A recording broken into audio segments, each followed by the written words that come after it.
C'est vrai qu'au départ, on a vraiment pensé qu'il y aurait un gros problème en Afrique. Pour l'instant, on touche du bois et on va dire l'Afrique s'en sort plutôt bien. Alors c'est vrai qu'on a évoqué la saisonnalité. On pense que de toute façon, les températures plus élevées sont défavorables au virus, ça, ok. Attendez-moi, ça c'est établi ou on pense? Non, je pense qu'il y a quelques arguments. Non, ce qui est clair, c'est qu'encore une fois, il y a un caractère saisonnier au virus pour plusieurs raisons. Meilleure santé, encore une fois, du système immunitaire quand le temps est plus chaud, mais aussi stabilité des gouttelettes différentes dans un environnement plus chaud. Et surtout, vous voyez, quand votre gouttelette elle tombe sur une plaque métallique, à l'heure actuelle en France, la plaque métallique elle est à 15-20 degrés. Alors que vous allez avoir en Afrique, elle va peut-être être 40-45 degrés sous le soleil. Et là, à 40-45 degrés, la gouttelette, enfin le virus à l'intérieur de la gouttelette ne va pas survivre, va pas survivre très longtemps. Voilà. Donc... Et l'autre chose aussi, c'est quand même que la population africaine est globalement plus jeune, voire beaucoup plus jeune que la population européenne. C'est la plus jeune de la planète. Voilà. Les chiffres sont étourdissants, non? Moyenne d'âge en Afrique? 19 ans.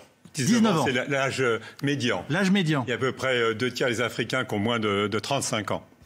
Mais ce qui est quand même important aussi, il faut dire les choses, c'est que dès qu'on parle de l'Afrique, on disait les types seront absolument incapables, etc. C'est faux. Qu'est-ce qu'ils ont fait? Ils ont fermé les aéroports, ils se sont pris en charge, ils ont donné un certain nombre de consignes. Bien sûr que dans les grands centres urbains, il y a des difficultés de confinement avec l'économie informelle et autres. Mais simplement, l'Afrique, ils ont quand même bien réagi. Alors, on a toujours l'impression qu'ils sont à la traîne, qu'ils attendent. Ils ont tellement bien réagi que ce sont des dizaines de milliers de Français qui faisaient la gueule à Marrakech ou à Abidjan ou à Dakar parce qu'ils ne pouvaient pas rentrer en France, parce qu'ils ont vraiment fermé le truc.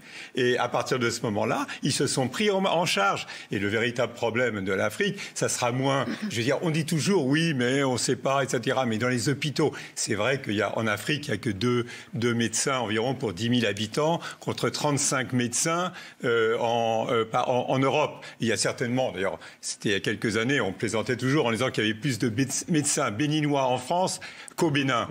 Mais je veux dire, la réalité, c'est que l'Afrique n'est plus l'Afrique qu'on imagine aussi il y a 10-20 ans. Il y a une prise en charge. Le problème, on en parlera sans doute, c'est l'impact économique, et je veux dire, dans des économies informelles. Mais la réalité, c'est que l'Afrique a bien réagi.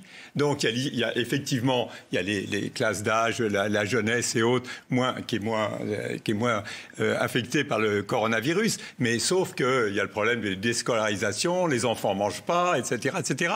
Donc, il y aura d'autres impacts. Mais l'Afrique a bien réagi. C'est un fait, c'est une constatation, il faut le dire. Eh bien oui, il faut le dire, c'est important.